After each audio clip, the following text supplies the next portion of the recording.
ఇతరులను నీకంటే యోగ్యులుగా ఎంచుకోవాలి. ప్రభు అయిన యేసు దేవుడై ఉండి మన వంటి వాడే ఆయన మనతో ఐక్యపరుచుకున్నాడు. ఆయన శరీరధారి అయి మనిషిగా మారుటకు సిగ్గుపడలేదు. మనలను ఆయన తన సహోదరులను పిలుచుటకు సిగ్గుపడలేదని బైబిలు చెప్పుచున్నది. కొన్నిసార్లు మనము ఇతరుల కంటే యోగ్యులమని అనుకుంటాము. మనము ఎక్కువ విద్యావంతులమనియు మరియు మనము ఉన్నతమైన వారమనియు అనుకుంటాము. ఆదాము పాపము చేసినందువలన గర్వము మనలో ప్రవేశించింది. మనము ఏ జాతి అయినను, ఏ కుటుంబమైనను, ఎంత చదివినను, ఎంత తెలివైన వారమైనను, ఏ పదవిలో ఉన్నను మనమందరము సమానమే అని చూపించుటకు ప్రభు అయిన యేసు వచ్చారు. ఆ దినములలో ఇశ్రాయేలులోని దాసుని స్వరూపము ధరించుకొని ఒక దాసుడిగా పరిచర్య చేసేవాడిగా ఆయన వచ్చారు. మనుషులందరికీ ఆయన దాసుడగు నిమిత్తము తన్ను తాను తగ్గించుకొని అందరికంటే క్రిందకు వెళ్లారు. నిన్ను నీవు తగ్గించుకొని ఒక వ్యక్తి క్రింద ఉండుటకు ఇష్టపడని ఎడల నీవు అతనికి దాసుడవు కాలేవు. ఒక వ్యక్తిని నీవు పైకి లేవనెత్తుటకు నీవు అతని క్రిందకు వెళ్ళాలి. ఆ విధముగా ప్రభు అయిన యేసు వచ్చారు.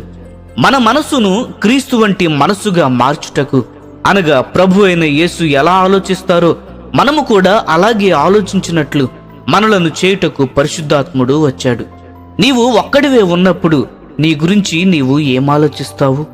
ఒకవేళ నీవు అందముగా ఉన్నావని గాని, చాలా తెలివైన వాడినని గాని, లేక ధనికుల కుటుంబంలో పుట్టావు కాబట్టి అదృష్టవంతుడవని గాని, లేక అలాంటి తలంపులు కలిగి ఉంటున్నావా? అప్పుడు నీవు క్రీస్తులాగా ఎంత ఆలోచిస్తున్నావో లేక అపవాదిలాగా ఎంత ఆలోచిస్తున్నావో నీకు తెలుస్తుంది.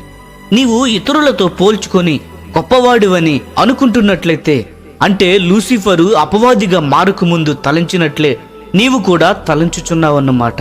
ఫిలిప్పీలకు రాసిన పత్రిక 2వ అధ్యాయము 3వ వచనము ప్రకారముగా మనము వినయమైన మనస్సు గలవారమై ఒకరినొకడు తనకంటే యోగ్యుడని ఎంచాలి. ఈ విషయంలో ప్రభు అయిన యేసే మనకు మాదిరి అని పౌలు చెప్పుచున్నాడు.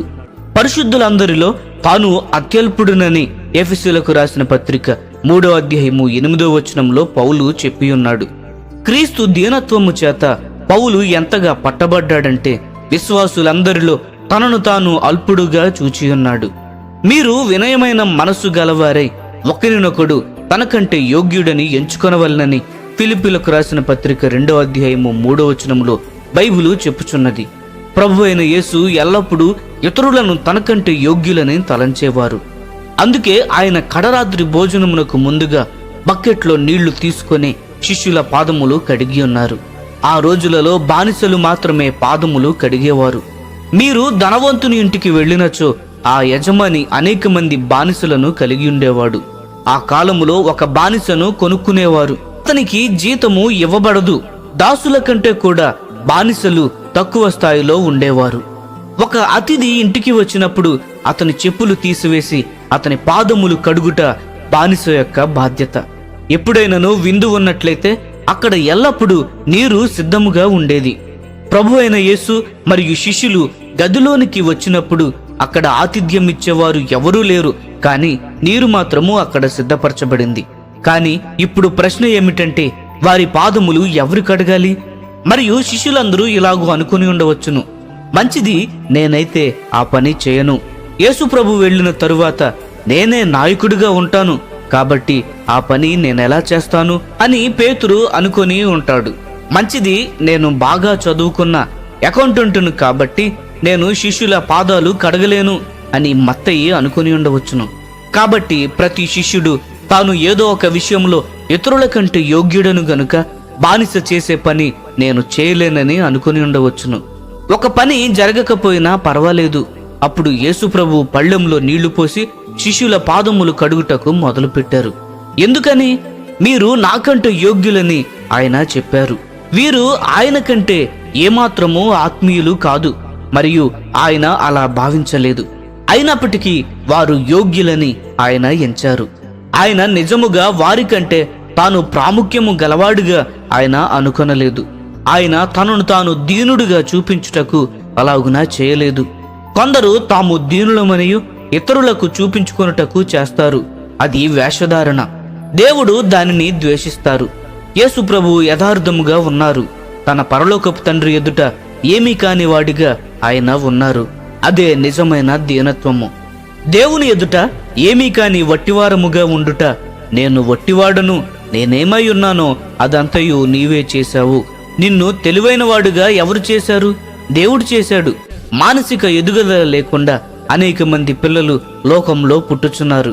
నీవు కూడా అలాగున జన్మించే అవకాశము ఉన్నది. అటువంటి పిల్లల వలె నీవు కూడా లోపము కలిగి మెదడుతోనో లేక అంగహీనుడుగానో ఏదైనా జబ్బుతో గాని నీవు కూడా పుట్టే అవకాశము ఉన్నది. అప్పుడు నీవు ఎలా ఉండేవాడువు? మన స్థితిని బట్టి నిజముగా మనమెంతో దీనులము కావలసి ఉన్నది. ఓ ప్రభువా, నీ యొద్ద నుండి నేను పొందినది ఏమున్నది? బుద్ధిహీనుడు మాత్రమే గర్విస్తాడు. ఆయన వారితో కూడా బయలుదేరి నజరేతుకు వచ్చి మరియా యోసేపులకు లోబడి ఉన్నట్లుగా లూకా సువార్త 1వ అధ్యాయము 51వ వచనంలో రాయబడి ఉన్నది. అలాగున 30 సంవత్సరములు జరిగినది. మరియా యోసేపులు పరిపూర్ణులా? కాదు. ఈనాడు ఉన్నట్టి భార్యాభర్తల వలె వారు కూడా ఉన్నారు.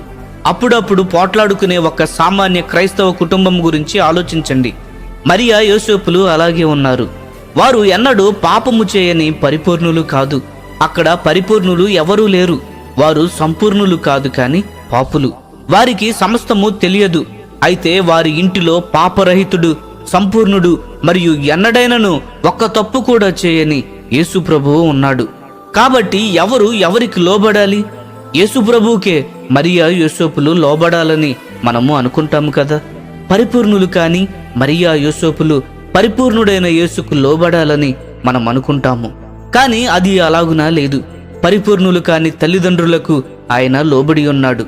మనకంటే పరిపూర్ణులు కాని వారికి లోబడుట ఎంత కష్టమో మనకు తెలియను. నీకంటే పరిపూర్ణత లేని వారికి నీవు లోబడగలవా? కానీ నీవు నిజముగా దీనుడివైతే నీకు సమస్య ఉండదు. నీవు వట్టివాడవని గుర్తించావు కాబట్టి నీవు ఎవరికైనాను లోబెడదవు. దీనత్వమే రహస్యము. మనము దీనులమైతే ఎవరి విషయములలో కూడా మనకు సమస్య ఉండదు. యేసు ప్రభువు వడ్రంగిగా ఉండుటకు సంతోషముగా ఇష్టపడ్డాడు. ఆయన పరిచర్యకు వెళ్ళినప్పుడు ఎటువంటి బిరుదు పెట్టుకోలేదు.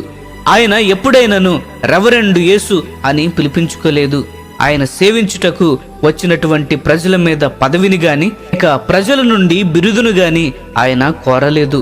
అన్ని విషయములలో ఆయన తన సహోదరుల వంటి వాడయ్యారు. వారు ఆయనను రాజుగా చేయాలనుకున్నప్పుడు అక్కడ నుండి వెళ్ళిపోయాడు. మనుషుల నుండి ఘనతను పొందుటకు ఆయన ఏమీయూ చేయలేదు. ఆయన ఎవరినైనాను స్వస్థపరిచినప్పుడు దానిని ఎవరికీ చెప్పవద్దని చెప్పేవాడు. ఆయన దీనత్వాన్ని చూస్తున్నారా?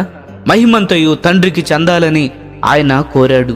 ఎవరిని తన వైపు ఆకర్షించుకోవాలని ఆయన కోరలేదు. పేరు ప్రతిష్టల కొరకు ఆయన స్వస్థతలు చేయలేదు.